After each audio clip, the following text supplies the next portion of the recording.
it's time for us to move on. And the next thing that we have is our trans non-binary panel. So we're going to invite Yosi up with us, the co-facilitator and founder of Engendering Love. Hi, Yosi. Hi, Jordan. Hi, Teju. Before we move, I don't know if Andrea could still hear me, but I do want to say that you gave my soul a deep workout, and my eyes are wanting to sweat.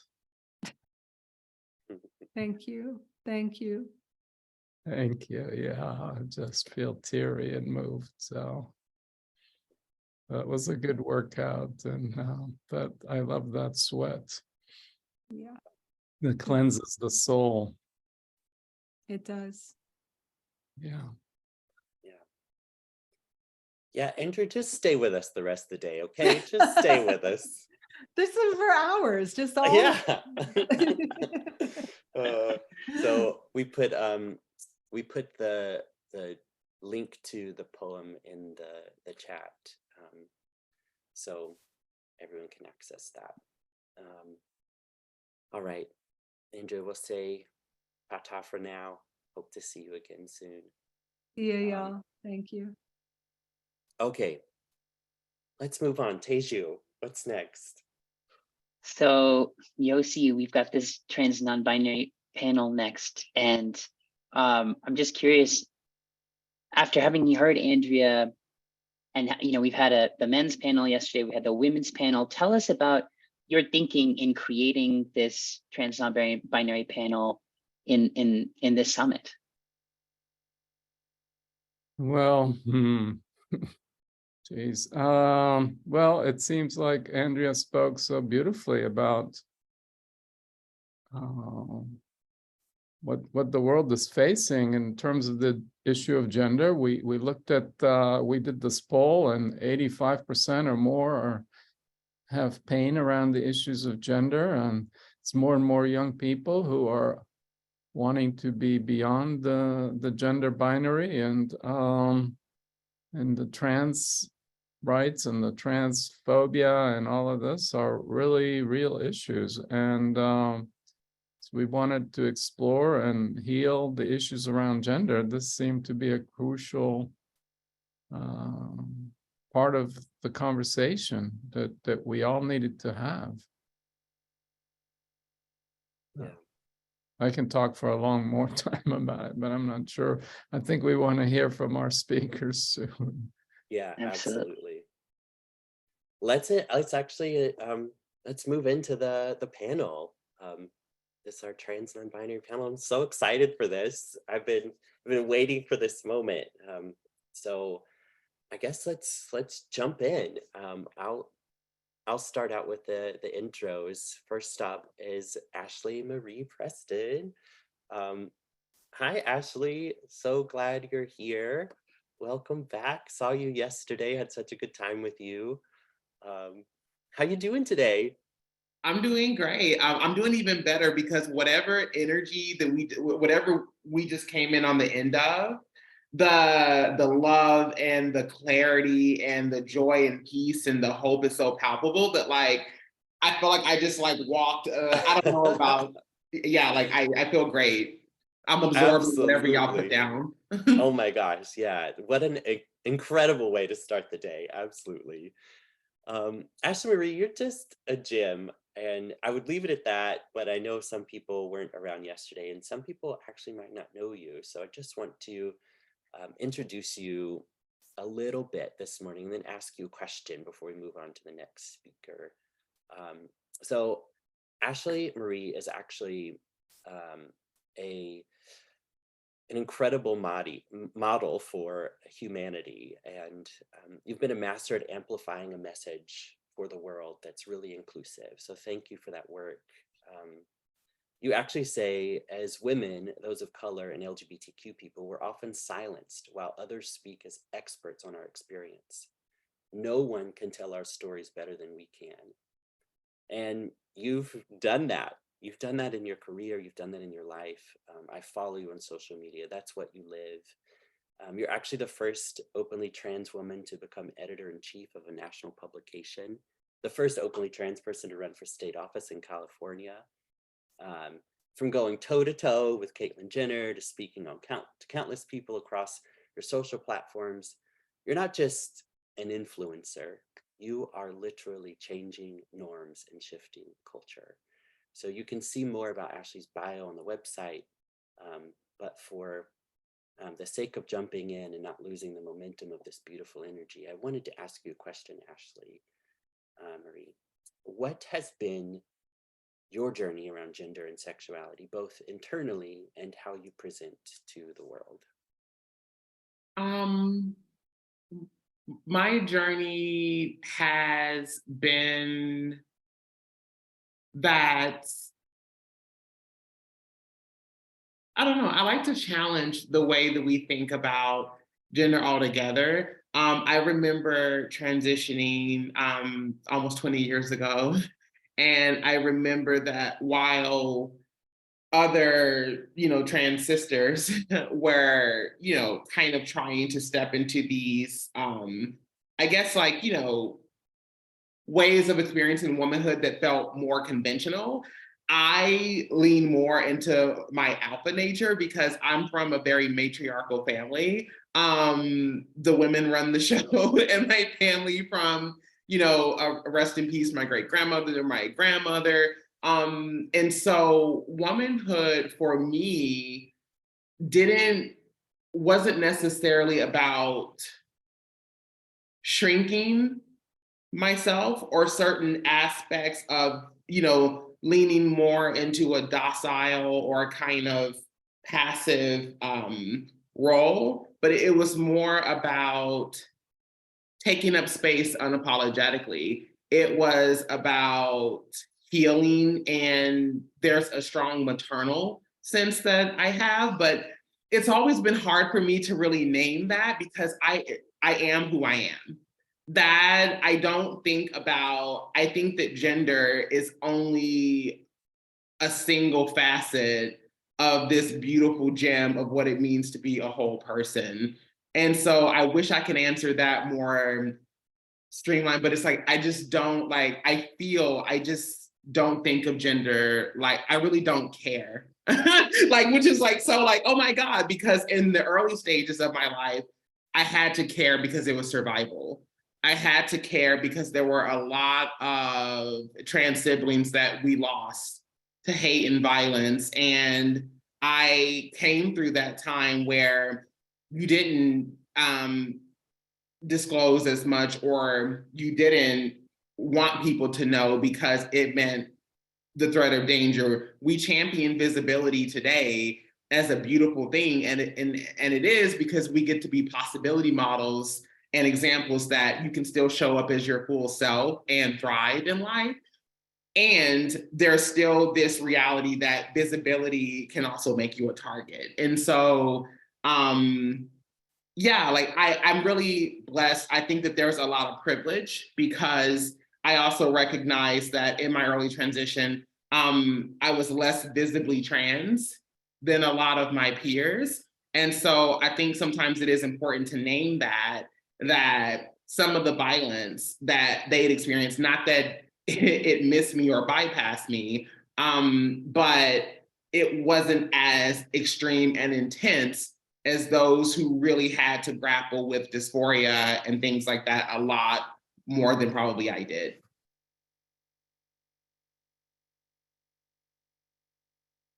Thanks so much for sharing. It's so nice to have that perspective, especially, in this panel, but I feel like that's a perspective that you give. As I said, it's so nice to hear that from you and so nice to see it and affirming. I feel very much the same way. It's funny, I was doing my hair this morning and I was like, do I look queer enough to be on the trans non-binary panel? I was like, wait, what am I saying to myself? I'm just me. And I still fall into that sometimes, even as someone who's been queer and trans and non-binary for years. So thank you for sharing that perspective and reminding us of that. Yosi, I wanna throw it over to you. Thank you. Thank you. I was also working on my hair this morning, queer or not. Anyway, joking aside, I'm going to introduce Alex as our next panelist here. So it's a true pleasure and a delight and an honor to be here with you, Alex. I first learned of your work through a seminar you offered at Somatic Experiencing International, which is a trauma healing modality that you are trained in and I'm trained in. And I think it was sold out. There were over 1,000 people. And basically you talked about the trauma of gender that we all experience. I was aware that we all suffer from gender, but it was the first time I really grokked this idea that gender is a trauma that every human soul that comes into this earth is really facing. And I'm truly grateful for you on that. You have written several books on gender and sexuality that are bestsellers. You know, as a therapist, you've work with and train other therapists, working with clients that are in the queer community, trans and non-binary, as well as broad range of other identities. So I would love to hear a little more about your personal journey around gender, and that you've been very open about talking about. And I'd be curious how you experience what some might refer to as masculine and feminine energies within yourself, and how their balance impacts your life and your relationships. Thank you, Yosi, for that lovely introduction. And yeah, I do, you know, I've always been fascinated by gender. And now, you know, as somebody who's discovered my neurodivergence late in life, it makes sense. I've just been generally fascinated by humans.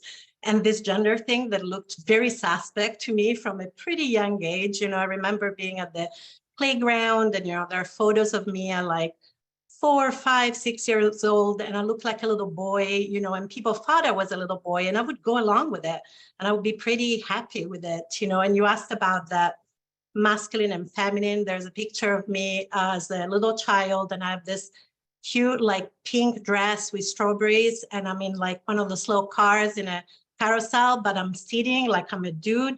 And I feel like that encompasses like my essence, you know, of blending masculinity and femininity. Kind of just a rigid gender binary never made sense to me and never quite fit. You know, I remember even as a teenager, you know, being on the bus, people would think I was a boy from the back, because most of my life I've had short hair, apart from my 20s, when I was really trying to heal, you know, my internalized misogyny, in air quotes, according to second wave feminism. I tried real hard before realizing that actually my first instinct as a child, that gender was something that was much more fluid, much more playful, much more expansive, was the right way to go. And luckily I got through that. But when I was a teenager, people would think I was a boy on the bus, and then I would turn around or I would speak and they'd be like, sorry. And I'm like, no, it's okay. That makes me happy.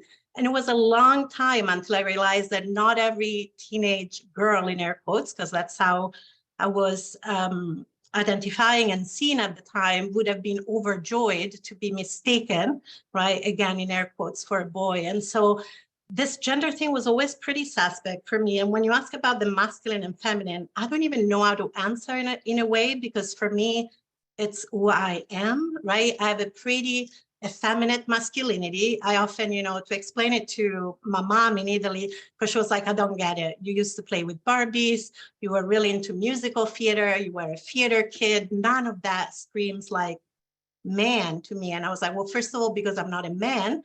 But second of all, if I had been born a cisgender boy, you know, it was like, luckily they do show Glee in Italy as well as in the US. And I was like, Mom, have you seen the show Glee?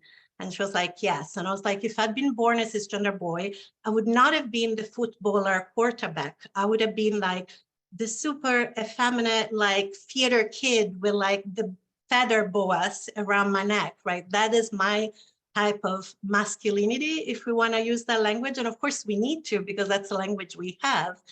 But I think from very early on for me, there was a fluidity and a playfulness. Like I like the pretty dresses and I like putting makeup on. But I remember even in my early 20s saying, I feel like I'm a drag queen when I, I had my hair long and I'll do my makeup and I'll put my, feminine clothes on and my heels, which was real bad at walking on. And I felt like a not very well-trained drag queen, to be honest. And when I came out as trans, all my queer friends, and it was mostly gay men actually, because I've always been, my community were like, oh, this makes so much more sense. There was like this, finally you figured it out, right? But when it comes to the masculine and feminine, for me, there's just it's so tricky, right? Because it's like my oldest kid calls me mom because I was her gestational parent. And even though I transitioned when she was pretty young, she was like 4 years old. That's how she sees me. And I remember once, and I tell this story with her consent, she's a young adult now. We were in the dressing room and I was like buying a suit and she called me mom and I was like, oh, don't do that. What are people gonna think? And she must have been 6 or 7. And she looks at me and she goes, mom is a job, it's not a gender. And this sounds like other people's problems, not mine. And I was like, you are right. And I am sorry. This is other people's problem.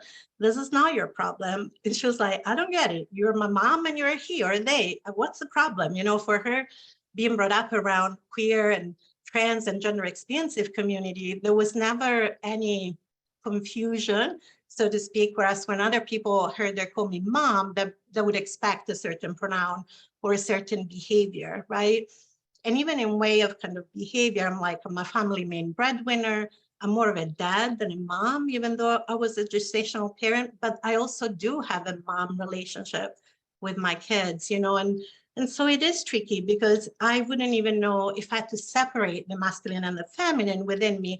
I wouldn't even know how to do it. I think it's an alchemy within me that I can try to put into words, but I don't know if I can fully put into words because it's who I am, if that makes sense.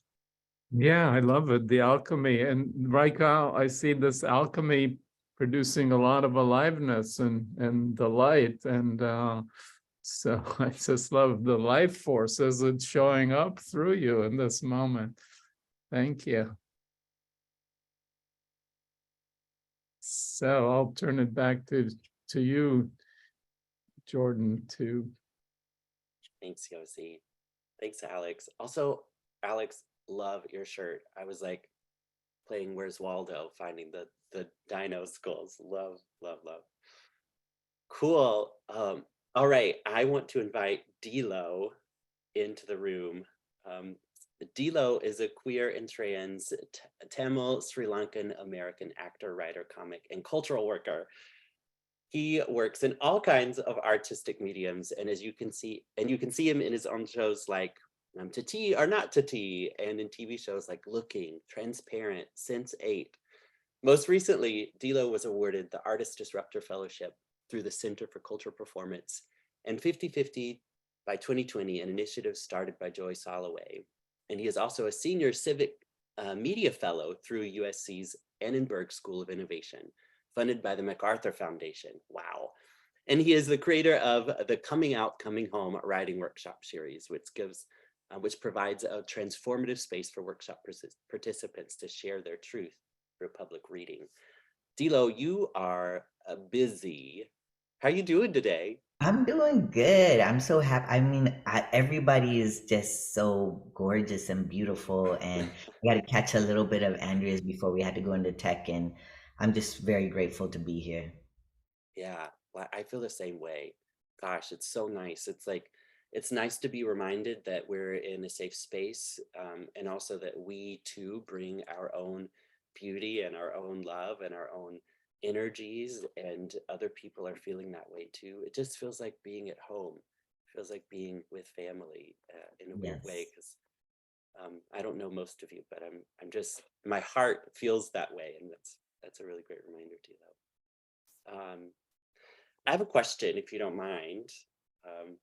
I'd love to know, we're talking a lot about these energies, the masculine and the feminine, and maybe there are other words too, as Andrea was saying, but I would love to know like how these energies and their balance impact your life, your work, your relationships, just, you know, romantic or otherwise, all the parts of your life, how do these energies play into Yeah, I know you just want to get into my sex life, but that? I'm gonna stick to something a little less sexy, or maybe it is. But you know, I partially what I am working on right now is, you know, for myself is a larger, it's like a deeper question of like, how is it that I need to that I want to walk in this world as a human being? So it's very much informed by gender, but it's also informed by race and how I walk in this world as an artist, et cetera, et cetera. After so a lot of my work has been also kind of sharing autobiographically how I viewed the world as a young person going through a lot, and then coming into queer adulthood, and then coming into an understanding of myself as a trans person, right?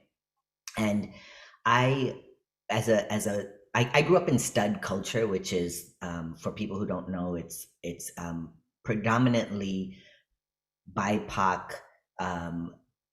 masculine of center folks. So the studs that I grew up with were masculine women, or perceived as masculine women, but maybe identified as trans or genderqueer, gender fluid, or just a stud. Like stud in and of itself was like the perfect term. And stud culture was definitely and always predominantly Black. It was and it is, like, people get subsumed by stud culture, but it's definitely Black. So I grew up knowing that my understanding of myself didn't exactly fit with stud AG culture. It was more like what Alex was talking about, like more. There wasn't a need to be as hard, and it was also like how I grew up. Like I didn't grow up like a lot of the other studs, right? And so and I wanted space. I've always wanted space to have like a brotherhood and like camaraderie with other masculine identified people.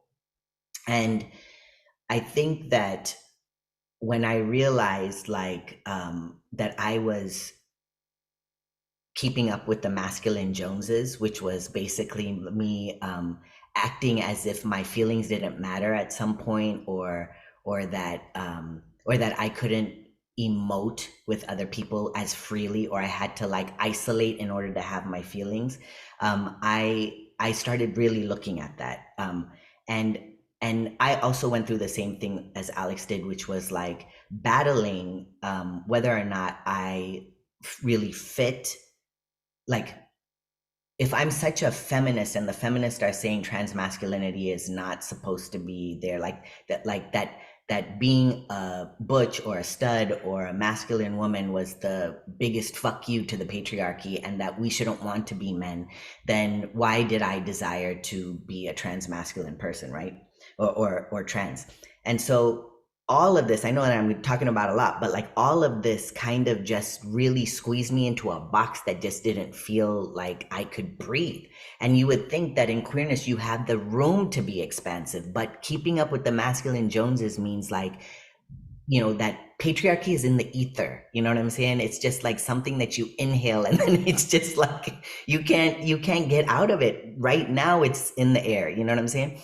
So, so now what my big question in my art has been is what is beautiful masculinity? And I know that there's another speaker here talking about tonic masculinity, which I'm very curious about too.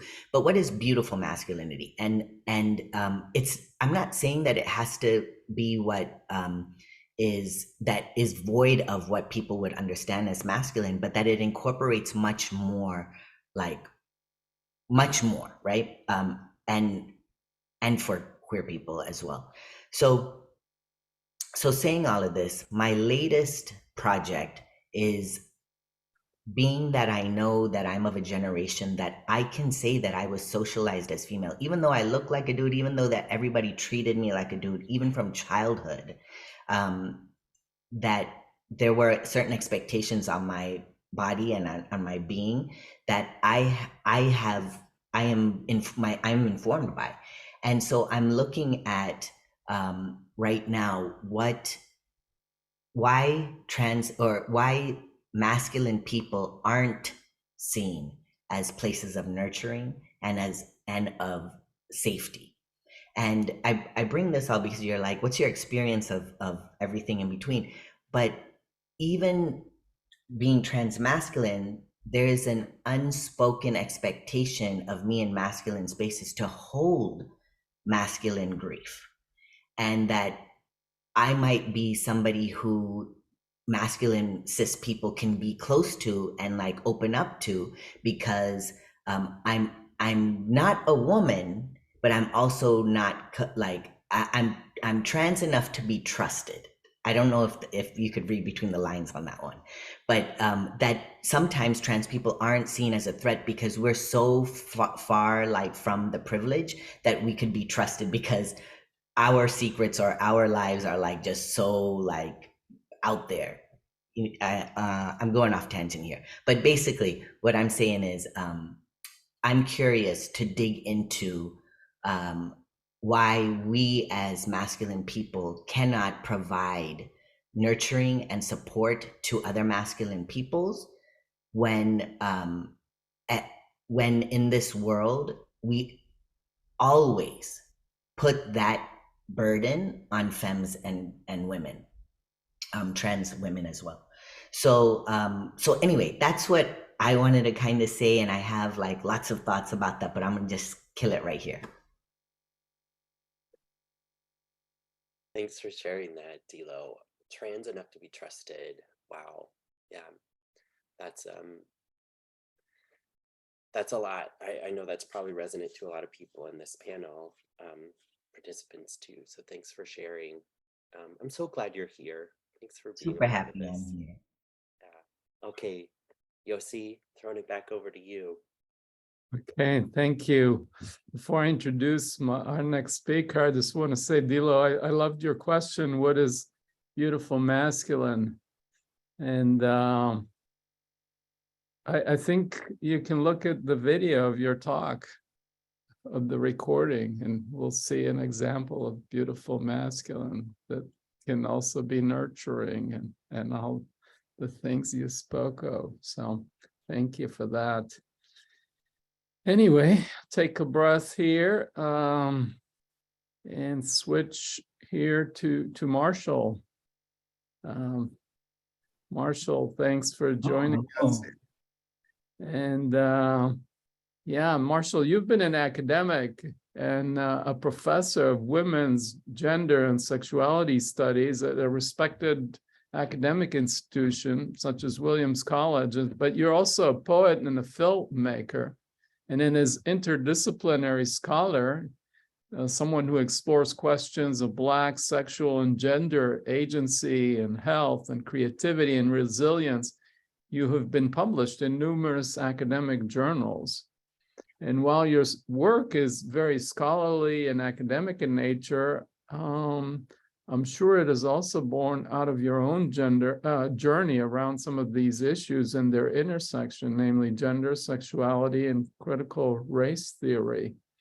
So can you speak a little bit about your journey and how that has impacted your work and how these energetic polarities, I won't even mention masculine, feminine, whatever energetic polarities you want to talk about impact your life and your relationships?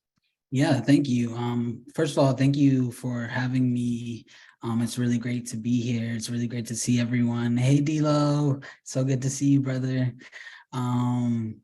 Yeah, so for me, I feel like I've lived a very trans life, trans meaning to change, to transform. And that comes when I say trans in this way, I'm speaking specifically of moving between spaces within the gender binary between masculine and feminine. So there were times when I identified as what Dilo was calling a stud, a masculine identified woman. There were times when I identified as a femme. There were times when I identified as trans. There were times when I was very, very transphobic. There was also times when I was very, very homophobic. I now identify as a queer trans man.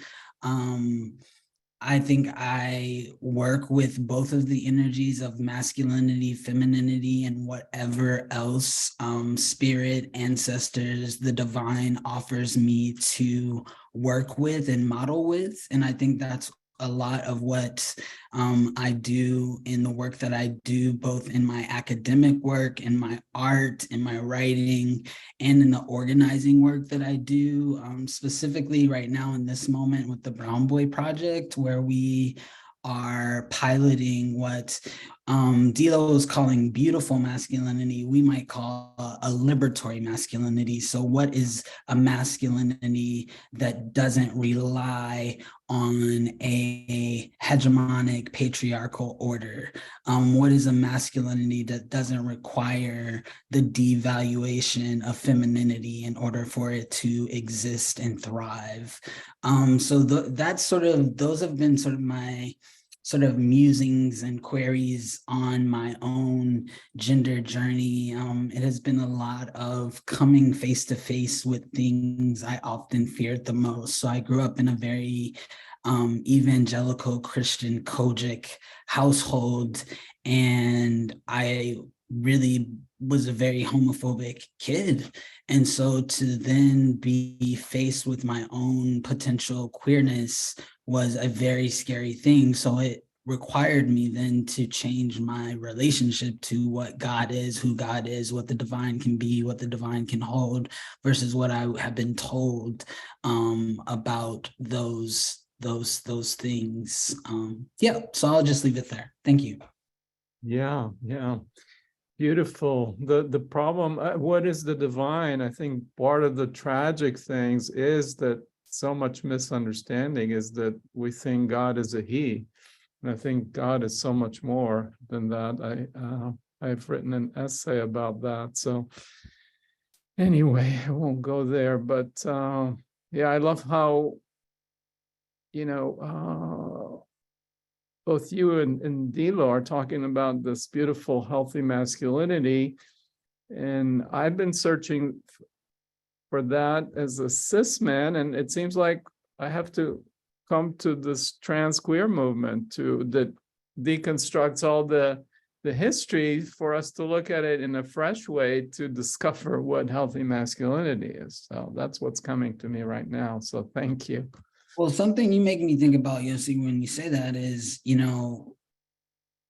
as we think about this conference and it happening again, like how might we do things differently or change things up a little bit?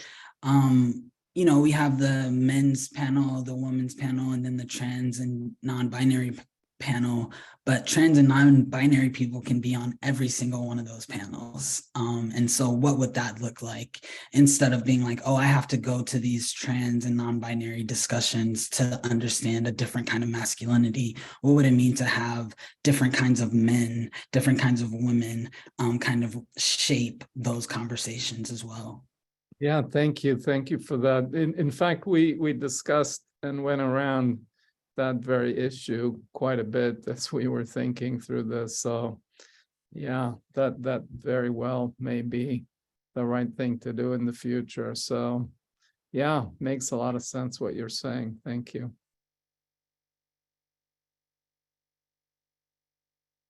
Yeah, cool. Thank you all for those insights. It was nice to meet you all, or to get to know you all a little bit before we jump into the next part of this panel, which is a group discussion, a free-for-all, if you will.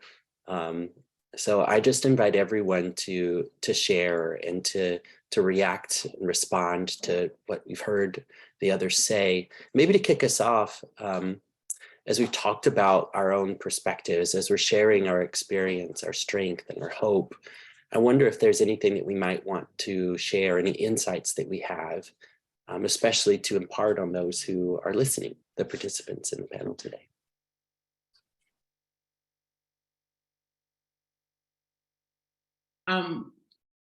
I think I would just start in the beginning, just as like general housekeeping, that there is a difference between gender identity and sexual orientation. My sister Janet Mock says it ever so eloquently: gender identity is who I go to bed as, and sexual orientation is who I go to bed with. And I think oftentimes what happens is that people feel like in order to understand who trans people are, they enter through our underpants and then work their way up instead of entering through our heart directly. Like they don't have to like, detour. And I think that that's important to name, because oftentimes it's even when we get into the whole thing around, we choose this, like trans people choose, like that's your preference or that is your, and for me personally, one of the things that I realized early on is that, and I don't know, we didn't have intersex as language when I first, was growing up. This is kind of still a newer conversation, because many people didn't even know that they were choosing these surgeries for infants, who were born, intersex. But I remember developing at 9 years old, secondary female characteristics, breasts, curves, all those different things, while having been assigned male. And so, I guess like that's just kind of, I hope that at some point in the panel, we get to talk about the idea that we choose this or that being trans is a choice. So I'm gonna step back and let other people jump in, but I'm excited to talk more about that later.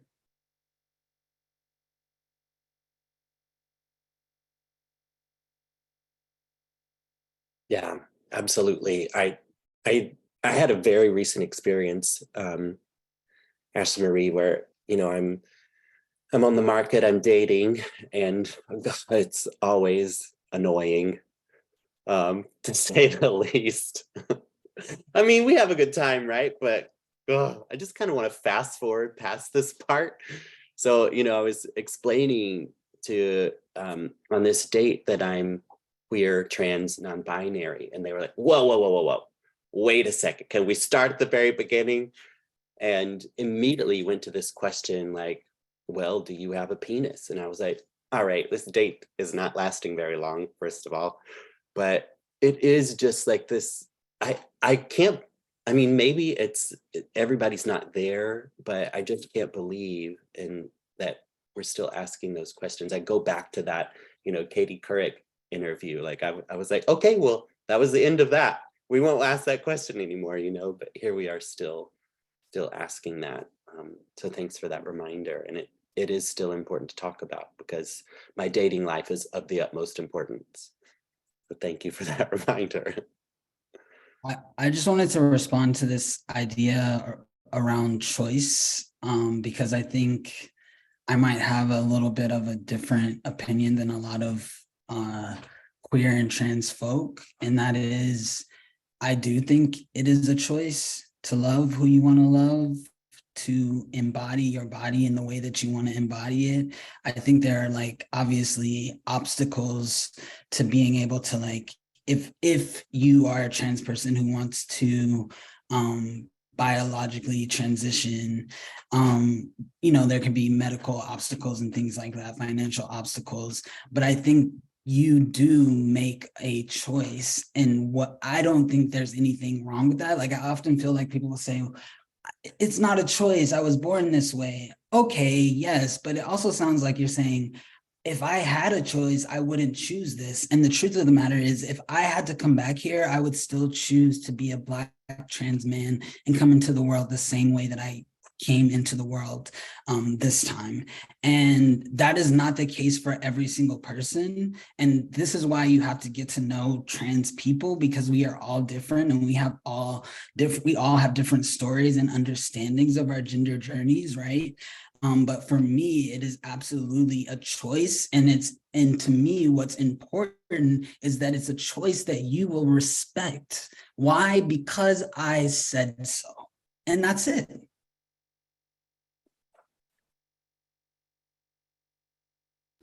Thank you so much for adding that other perspective to it too. And I just want to clarify that when I say it's, I definitely would choose to be who I am. It's added depth to my character, who I am, my ability to embrace, to accept, to love, to honor people's self-sovereignty, you know, all of those amazing things. I think I meant like along the lines of like, kind of like how Alex was talking about people seeing, you know, you from behind and then being like, oh, that's a guy. And then I just wanted to exist. I honestly, like in that choice, sometimes there's an expectation that we have to perform for other people. And I just wanted to breathe. I just wanted to hide, especially as a survivor of childhood sexual abuse, CSA, I was not trying to be perceived. Even to this day, at 38 years old, I am tired of being perceived. And so my choice isn't necessarily limited to this single axis of transness, but my choice is to show up as my most authentic self. My choice is to, you know, step into my ultimate, like the fullness of what's for me. I said it recently in a Instagram post the other day. I said, what's for me will find me. But in order for it to recognize me, I must be showing up as my most authentic self. And so I think taking it even deeper to make it capacious enough to be able to encompass all that we are, when we say that, you know, the choice, that choice is so multi-layered and so multi-dimensional and so multifaceted. And so my choice is, you know, to just show up as my most authentic self, and exactly what Marshall said, and you have no choice but to deal. Yes.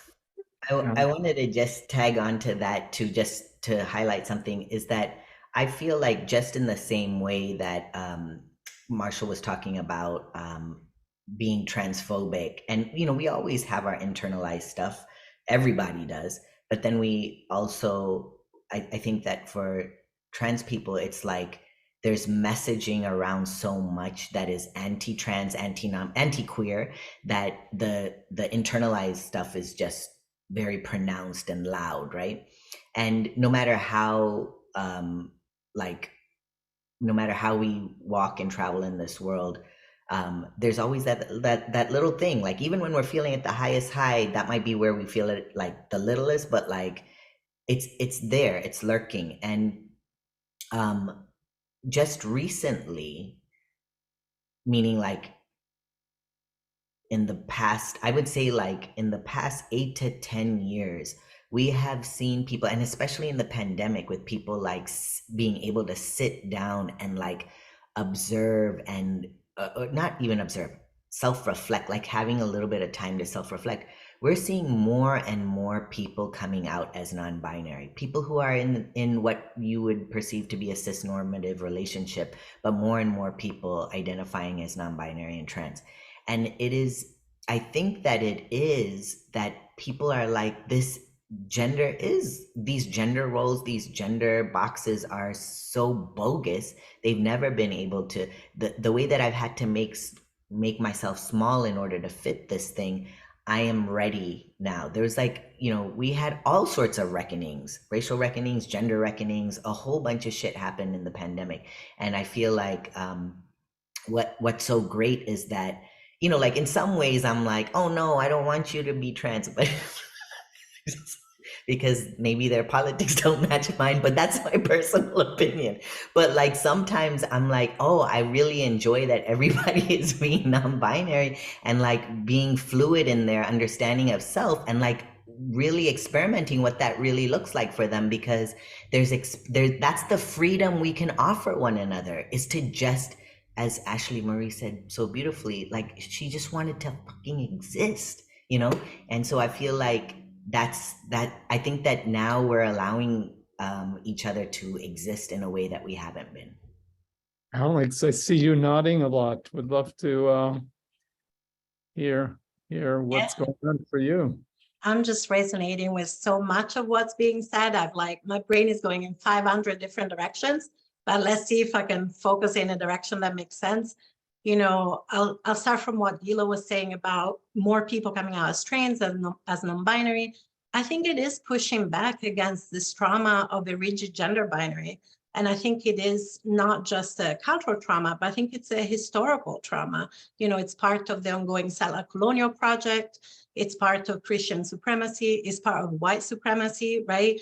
And people are starting, you know, those boxes are starting to show some cracks more and more, right? And I think it is pushing back against this rigidity that makes us all constrict, right? Because there is so much policing, so much carceral logic that's tied with the rigid gender binary that we all have to like constrict, right? And so then I think about this piece of choice, right? I so agree with what everybody has been saying, you know, when Marshall was saying like, yeah, I would choose this because for me, that's been part of my healing, right? There was always a part of me that was like pushing back against just being put in just one box, right? And even when I'm working with my clients, I often say, you know, you can do whatever you want, body sovereignty and autonomy. And I just want you to think about not rushing into one box to another. There's a whole landscape, there's a galaxies to explore, right? It's like, and for me, that choice of being authentic, you know, and of course, we can talk about how complex it is, how there's layers of safety, right? For me, as somebody who's perceived as white, it's a lot safer to move in the world as a gender expansive person and not necessarily have people put me in one box or another. That would be for some of my Black and brown siblings, for example, in my understanding of how we move through the world in what we currently call the US, right? And so I just have so many thoughts that I can't even tell you. They're just babbling all in there.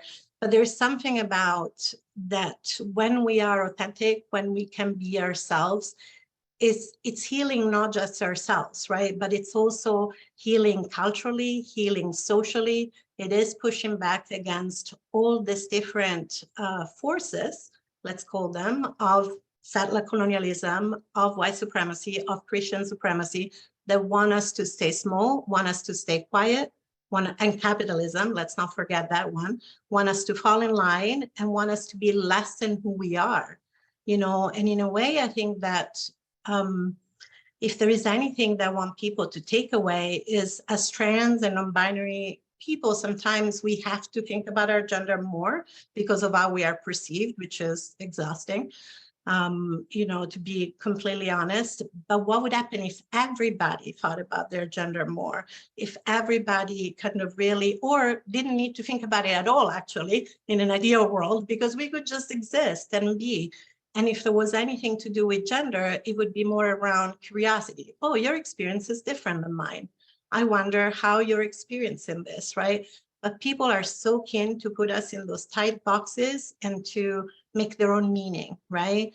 And I'll talk about this more in the relationship panel, but even though gender and sexuality are separate, you know, when I started, I was already out as queer, but then when I started coming out as trans, there were all these expectations where you're getting divorced. And I was like, why? I'm bisexual. This is not an issue, you know, but all these expectations that people have, right? Like, well, you know, are you going to be a man now, right? What does that even mean, right? And all those things, like which bathroom are you going to use? Which bathroom are you safe to use? Like, why do we even have to put all those boxes in our world, right? Well, I know why, but what would happen if we push back, not just in terms of our personal identity and expression, but if we truly push back against all this carceral logic that wants us to be less, that wants us to be small, that wants us to be disconnected from ourselves, from history, from ancestors, from community. I'll stop there because I'm going on, but that's where I'm at right now. I think that's so beautiful. Thank you.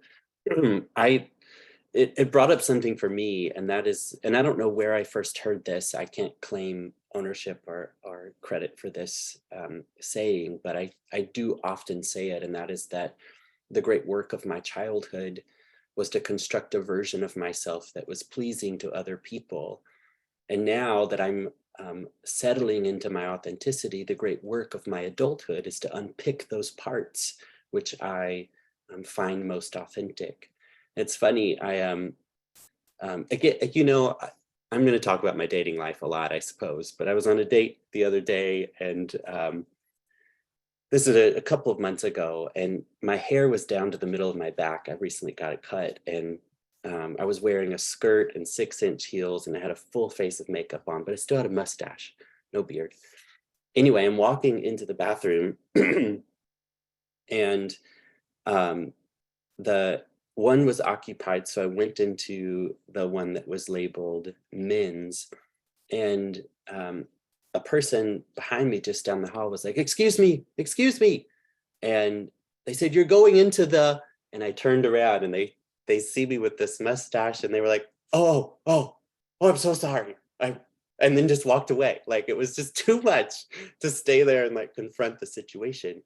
But what that interaction reminded me is that, oh, like, you know, this idea of that I was born as who I am, and then I've like taken these steps to choose my authenticity, and then that is like confusing to a world that is sort of trapped in this limited understanding of how we can express and present and be authentic.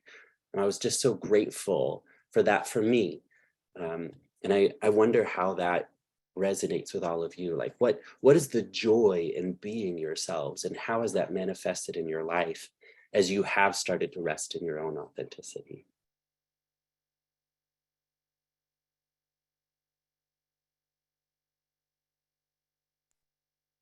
I love that question, Jordan. And I think for me, the joy is in the not having to be smaller, but being able to be all of myself, right? And one of the things I was thinking about choice that's come back to my mind is that one of the gifts of spending so much time thinking about gender. You know, I did my PhD, well, I used to be called women's studies, which ages me a little bit. Now it would be called gender studies.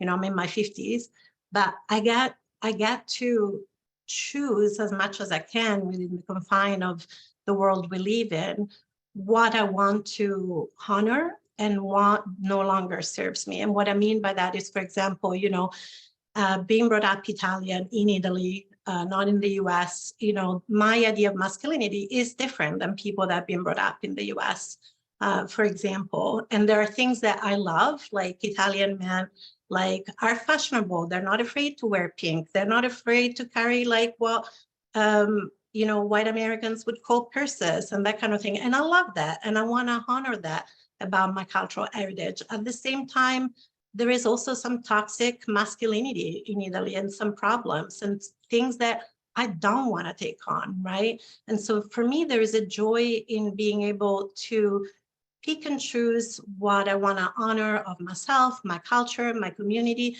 and what maybe no longer serves me or I don't think serves my culture and my community either.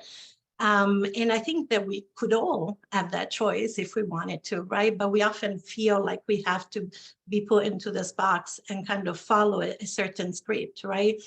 And for me, there is sometimes it's scary too. I'm not going to lie. You know, I've been confronted, I've been spat on, I've been, you know, threatened, put my, you know, having hands put on me. And as a fellow CSA survivor, that's a lot. And I won't lie. And at the same time, I wouldn't give it up for the world. You know, I like the fact that I get to be my expansive self in as many circumstances as is safe to do so. I wouldn't give it up for the world. Sometimes when when I see kind of cis-normative folks struggle, it just makes me so sad. And there's like a grief that comes with, it doesn't have to be that way for anybody, you know, regardless of our gender identity. I think there can be joy in knowing that we don't have to just follow the script that's given to us at birth in lots of different ways. And maybe it's because I'm a hedge walker and I live in the liminal in a lot of different ways. But I think there is joy as well as pain sometimes, but mostly joy in this liminal edge walking path for me. And I like to say edge walking and liminal rather than non-binary. I think non-binary is the word that's going right now, but for me, it's really about being in the liminal in a lot of different ways, including gender. Can you, I'm actually, Alex, curious about the word liminal. Usually I associate it with spirituality and the luminous.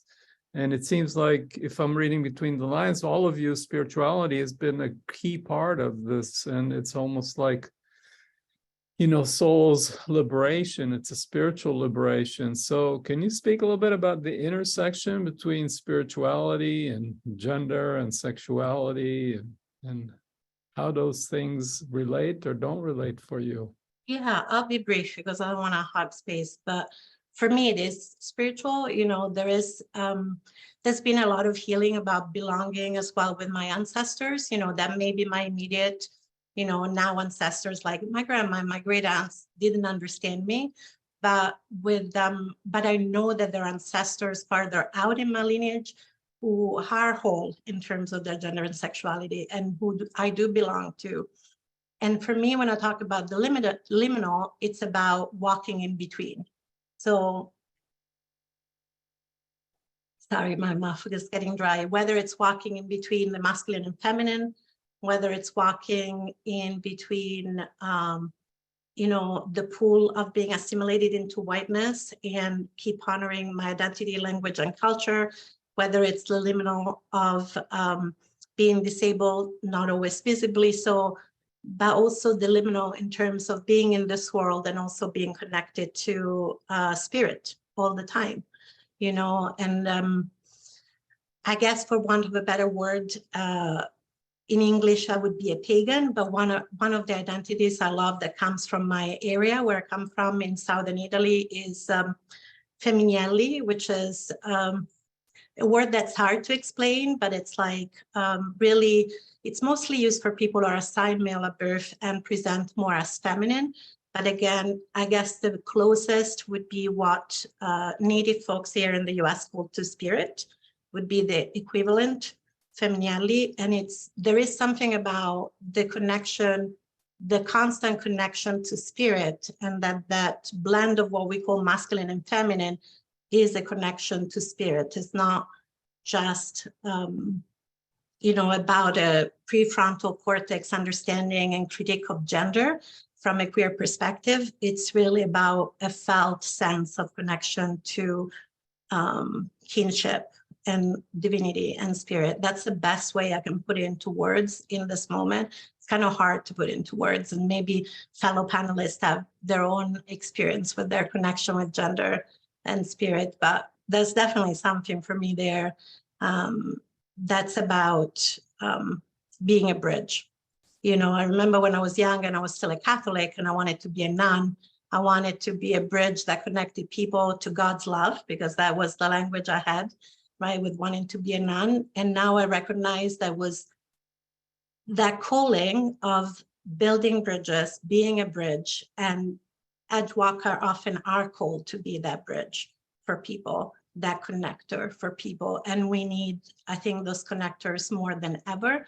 And I truly believe that a lot of people in our community, trans and queer people, often have that calling to be connectors. I don't think it's an accident that a lot of us are like poets and writers and scholars and performers, right? Like, how do we bring that connection, that empathy, that bridging in the world? I'll stop there.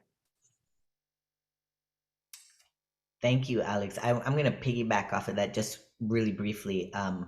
You know, back in 2002, I think it was, there was a Radical Queer People of Color conference over at Yale, and I had proposed not a panel, but a workshop around queerness and spirituality. And everybody's like, whoa, like, because at that time, queer people, we were being pushed from these churches, temples, mosques, like whatever, right?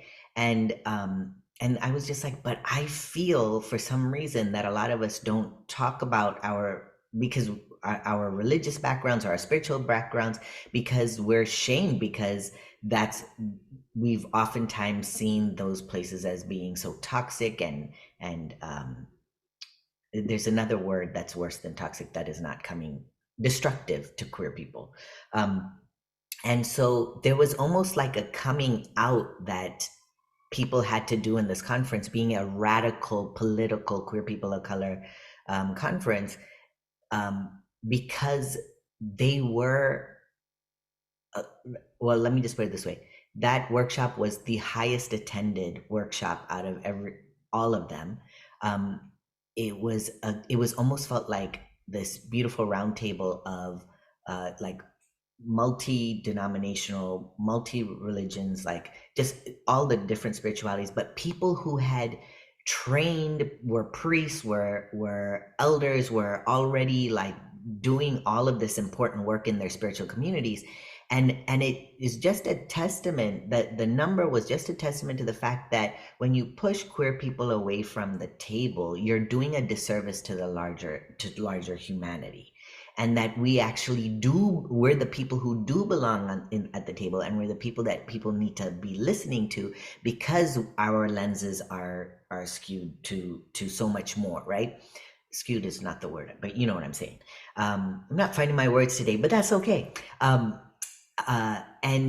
I feel like now, with different queer activists and leaders in spiritual communities who are queer, I feel like, and maybe this is a coastal thing, but I have talked to people, like I have connections to people who are in the middle of the nation as well, and I feel like there's finally a place where people are like, cis and straight people are actually like, oh, I am getting my life given to me through the stories, through the way that the world is seen through queer people. Because we see what straight and cis people cannot see. Because we're that, I feel like, you know, I always talk about this story, but in so, like, as many of us know, so I'm not saying this, but I'm using this to emphasize that queer people were looked to get the messages, right? And so, you know, in this conversation around choice too, it's like I feel like I was both called into queerness on a very deeply spiritual level, and it was also my choice, right? But that's all I want to say. I actually, well, this is such a good conversation. I relate to that, being called into this, because what's so funny is that a lot of people are shocked when I'm not this, like, I do believe that we get to show up in every way that like feels authentic to us. So I honor my trans siblings who are sex workers. I honor those, you know, who are in touch with their sexuality and all these amazing things. And I get to exist outside of this hypersexualized trope of what it means to be trans, because personally, I'm bored. I don't like, it takes more, like, I get bored, like so bored. It's so primitive to me to be sitting and talking about, you know, like, oh, you know, like basically building my whole identity around what I like in bed, and like that kind of, it's for me, it is spiritual. My transness is spiritual, it's divine, it is sacred. And I want to add, going back to the initial question about joy, like how does joy show up? I'm in this space where I don't feel I have to outsource joy. I don't have to outsource. I don't have to seek it outside of myself. I'm learning how to tap into joy as an act of revolution. One of the things that profoundly changed in my life is when I unsubscribed from martyrdom as a framework for liberation. The idea that I have to perform my pain as evidence of injustice, we're not doing that, keep it. And so one of the things, I recently wrote an op-ed for Harper's Bazaar called The Trans Woman's Guide to Thriving or something like that. And so the idea is when you think about what oppression is meant to do, it's meant to shatter you from the inside out. It's meant to impede your capacity to dream, to imagine, to build, to heal, to innovate, to connect, all of those things that truly encapsulate what the human experience is all about. And so for me, I realized quickly that I asked myself a question one day that really broke my heart and inspired me at the same time. I couldn't think of a single major movement leader who hadn't either been assassinated or died in poverty.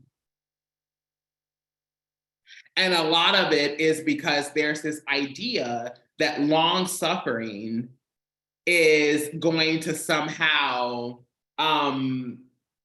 prove to people, right, that I'm in it and I'm committed, and what I'm committed to is healing.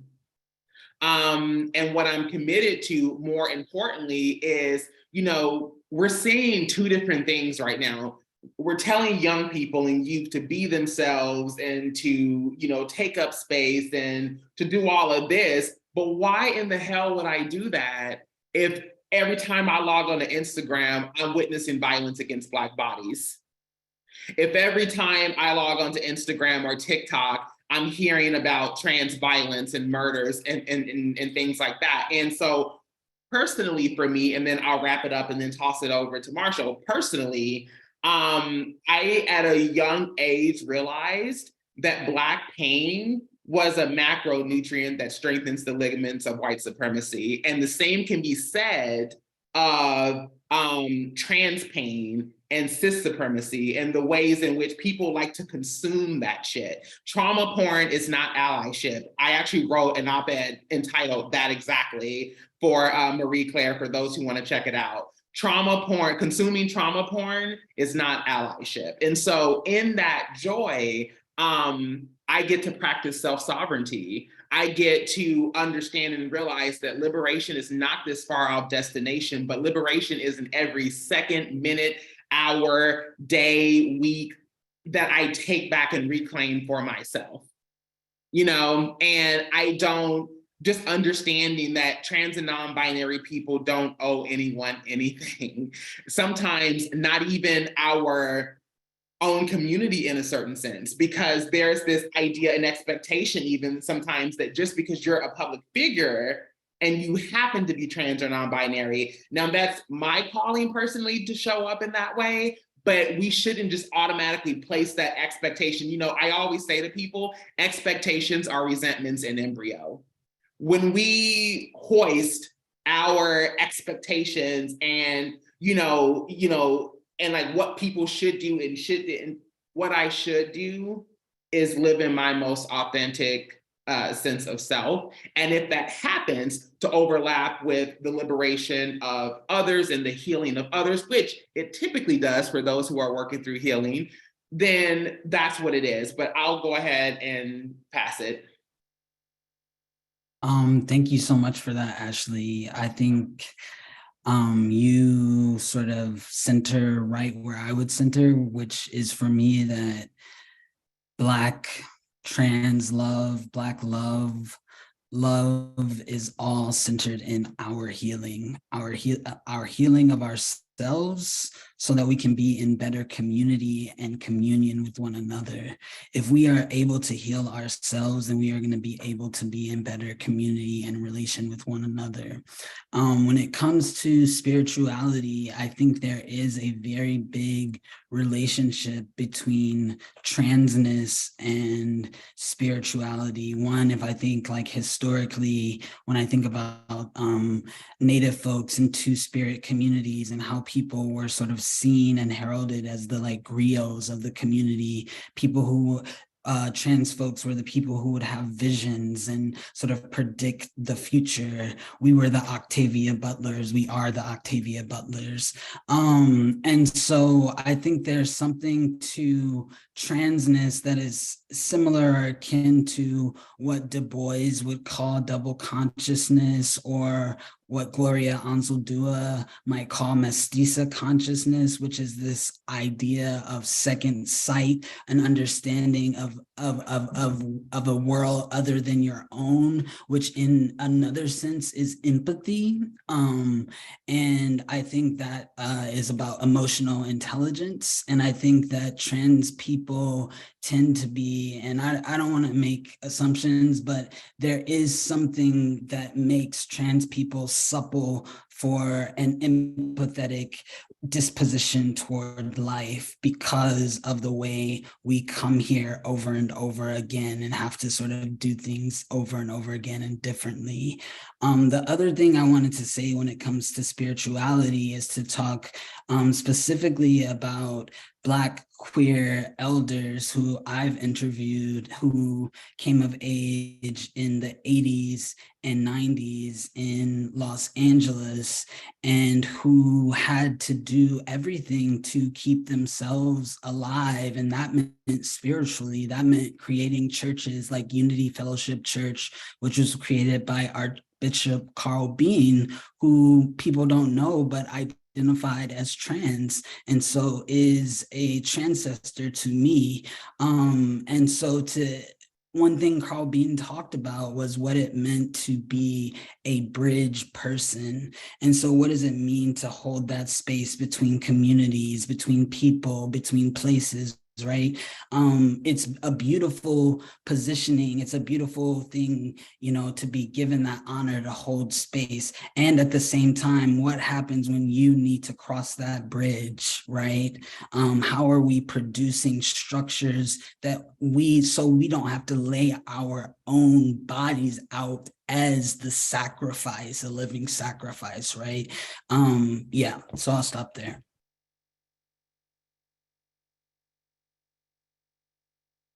Wow, it's so powerful to think about.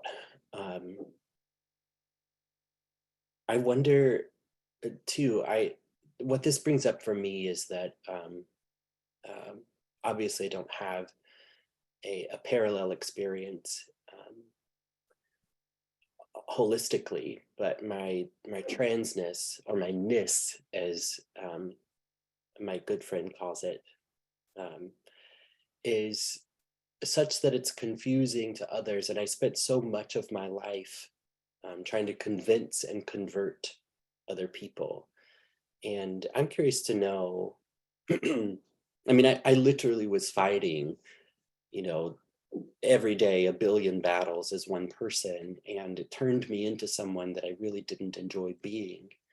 And I think part of that was trying to carve out a space for myself. I thought it was so beautiful what Andrea said this morning. Are we covering the world, or are we making shoes for ourselves in order that as we walk, it's comfortable for us? How are we doing it?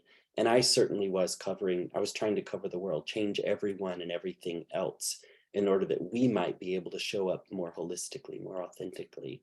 And I think I'd be curious to know from all of you, what has been your experience now? Because I've really stopped trying to convince and convert people. It's a waste of my energy. It's a waste of my time. And it's never effective.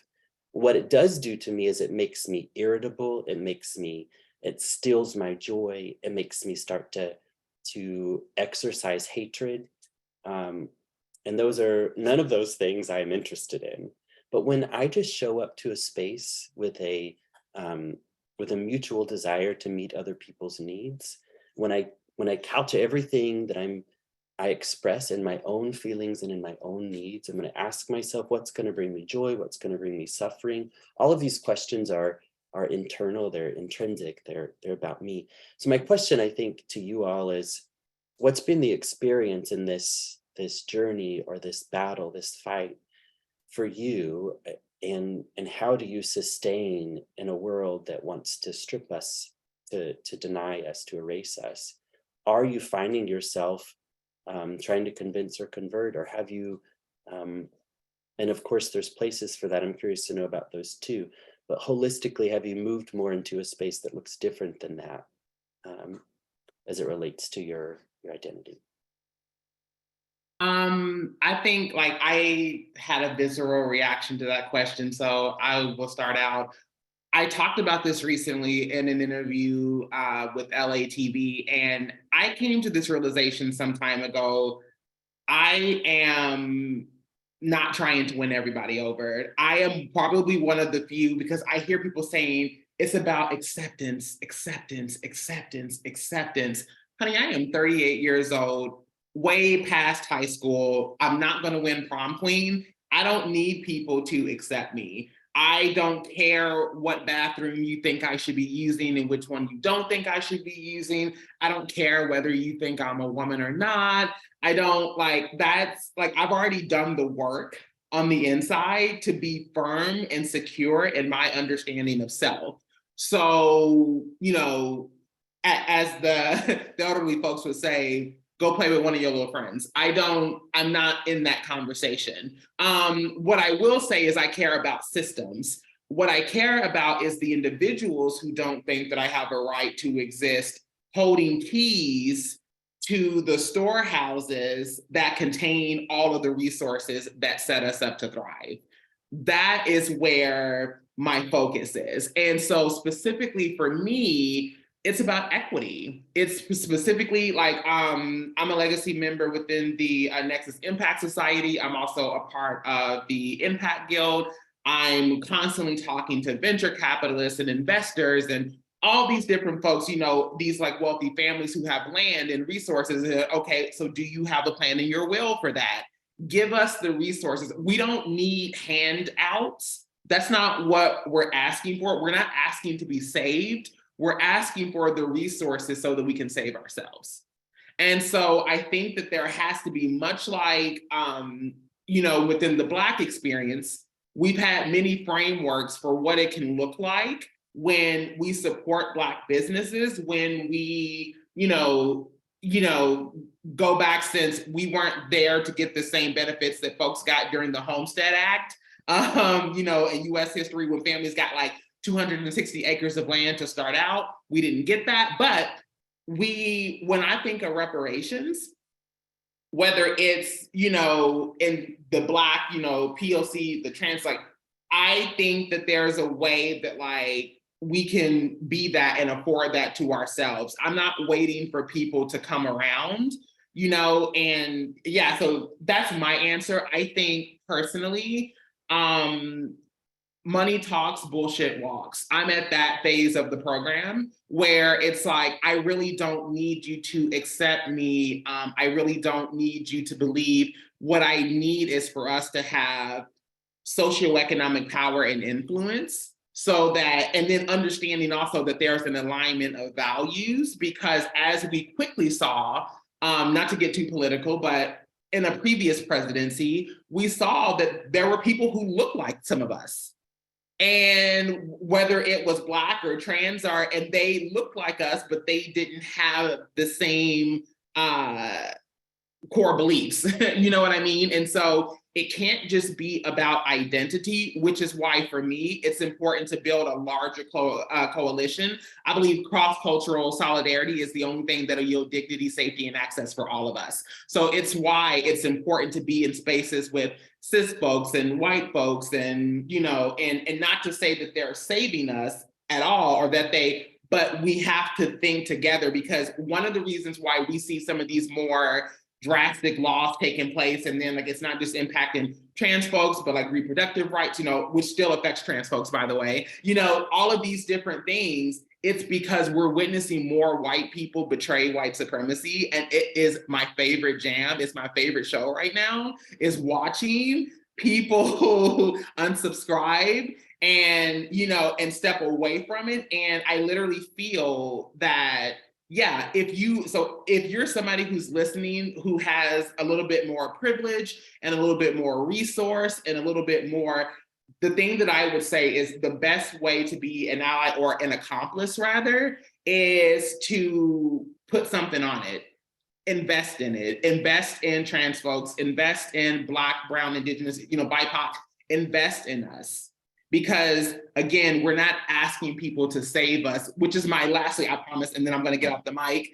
It's my issue with empowerment, the idea of empowerment, because empowerment implies that we inherently have no power, that we have to outsource. And the fact of the matter is, you're not trying to disrupt that dynamic or trying to shift it, you're still actively benefiting from it. So the real show of solidarity would be to, again, afford folks resources or remove barriers to access, even in the conversations of equity. Instead of thinking about how to give us something, how about removing the actual barriers to access so that then we can be able to do what we need to do?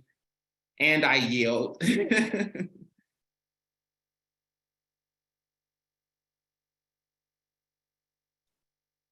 Anybody else have any thoughts? We've got about 6 or 7 more minutes. I'll be brief, but I was really, I love what you said, Ashlee Marie. You know, it's like sometimes when I do trainings, I mean, I'm happy to educate people if they're paying me to be completely honest, because it is labor. And I think for those of us, you know, if you're trained and you're educating around gender issues, it's extra labor because you are dealing often with an audience who doesn't have a lot of information.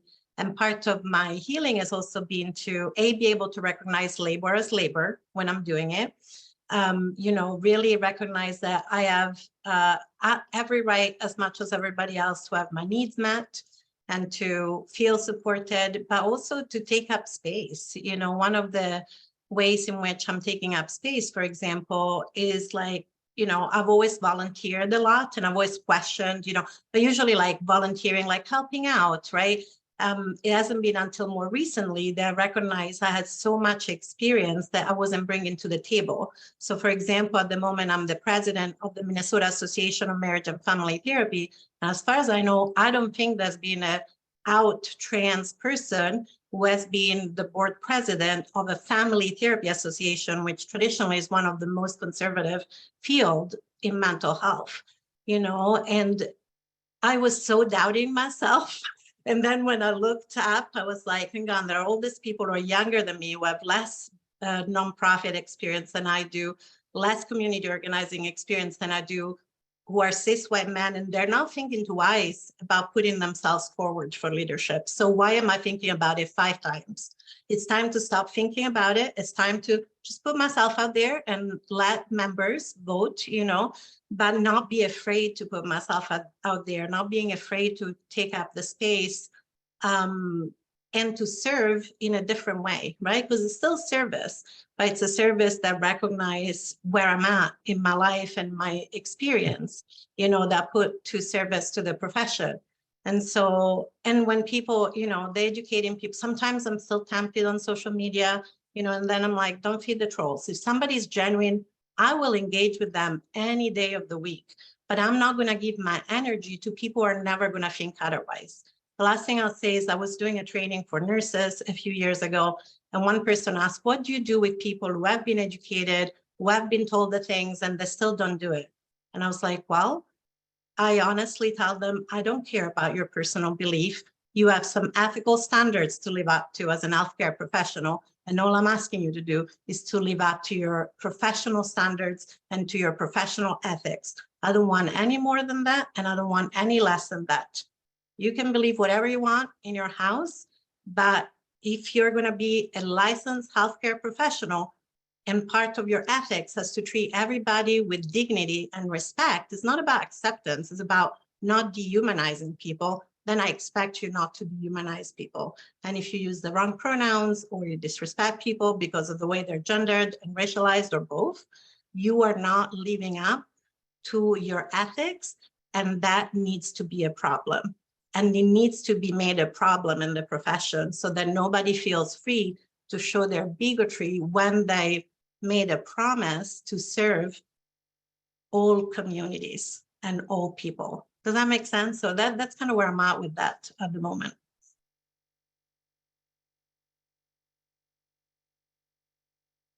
Elo, Marshall, you want to take us out? Yeah, I'll let D'Lo take us out, big brother. I'll let you take us out. So I'll just say, Recently, I was at the Black Trans Advocacy Conference, which is in its 10th year, always held in Dallas. And I was doing a workshop on exploring liberatory masculinity with the Brown Boy Project. And there was an incident of domestic violence where someone ended up getting sent to jail. And I was just talking to a friend and I was like, and this person has a real history of violence through, at this point, at least 3 decades of people knowing this person to be this violent towards their, partners.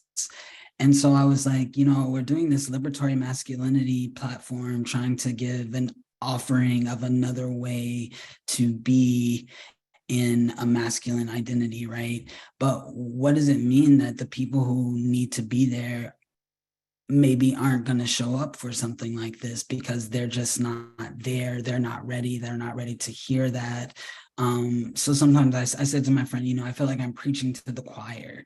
And so I'll leave you with this, which is what my friend told me and gave me a whole different perspective, which is to say that, yeah, it's okay to preach to the choir, because the choir actually, once they leave you, they have their own congregation elsewhere that you have no idea about. So preaching to the choir is okay, because the choir also taps into its own networks and it keeps moving and growing in that way. So that's what I'll leave us with. And thank you all so much for being here.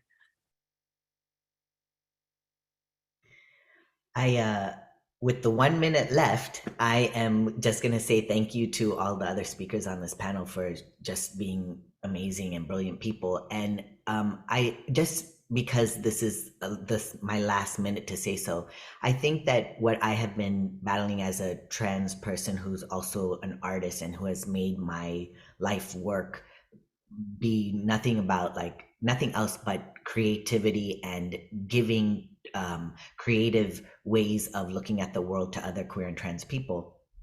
I want to say that oftentimes, and this goes for this whole panel, that you cannot quantify the impact of community-based artists and organizers. And so therefore, a lot of this work that you're seeing, these people who are working, including myself, don't get funded in the traditional ways. And when Ashlee Marie wrote in the chat, we have to learn to budget our bandwidth because a lot of labor lands on our shoulders to keep our communities healthy. I just want to reiterate that when we're talking about gender, when we're talking about sexuality, when we're talking about trans, non-binary, or just interpersonal relationships that we're having with other people who are gendered, right? Like everybody is, right? That my request too is just like another stamp on what Ashlee Marie was saying, is that we do need to, we want to identify who the areas, the places, the people who are willing to be brave enough to go, I don't need to give to Red Cross anymore. I'm not saying, I'm just saying, like, there are people, I mean, Red Cross has a lot of bad things associated with it, which you should look into. But what I'm saying is you can fund grassroots organizations and people where it doesn't need to be like you need a tax write. Like, we can find you the ways to get you the tax write-off, but we are doing work in communities to keep everybody healthy in this time of complete turmoil, right? So that's all I wanted to end off with. I want a minute over. Thank you. Jordan, you want to say something? I also want to say a few words at the end. Go ahead. Please take it, Yosi. Okay. Yeah, I just want to thank you all. I think for me, you're shining examples of a hero's journey that each soul that's put on this earth is missioned with, which is to do our healing and then to have the courage to come home to being ourselves. And to quote Ralph Waldo Emerson, to be yourself in a world that is constantly trying to make you into something else is the greatest accomplishment. And you are all such shining examples for all of us. Mm. Thanks so much, Yosi. And thank you all. Yeah, to echo that, thank you for being here, for sharing your wisdom, your strength, your experience, your hope, your joy. I feel so honored to be in a space with you. So thanks again. I think, you know, this is a great place, a great time for us to go out on a break. You all have given us a lot to think of. So thank you for being here again. And all right, Engendering Love, we're going to move into our next space. I am excited about all that's still remaining for the rest of the day. Teju, how are you feeling? Gosh, I feel amazing. I first was just I just want to acknowledge that I almost never get to be part of a discussion that's almost all trans folks, non-binary folks, and that was just so extraordinarily special to witness and to be part of. And I really love this theme around, like, it's not just about suffering. Like, it's not just like non-binary folks or trans people are suffering. Yes, that's real and that's there and it's important to talk about, but also there's a freedom, you know, just like Yosi was saying there at the end, that in all these speakers, an authenticity, a strength to handle, you know, different people responding in different ways to being their authentic selves. And it just makes me think about something that Alok, the incredible trans non-binary activist, once said as well when asked on a podcast, like, you know, how can I help trans people? Alok was asked, and they responded by saying, I would change your question to, how can trans people help you become more free? And I think that's really what I feel right now, is like, I feel more free listening to our speakers just now. And I'm just so grateful we had this space. So huge thanks to all of them. And thank you, Jordan, for your beautiful questions and facilitation of that session. Thanks, Teju.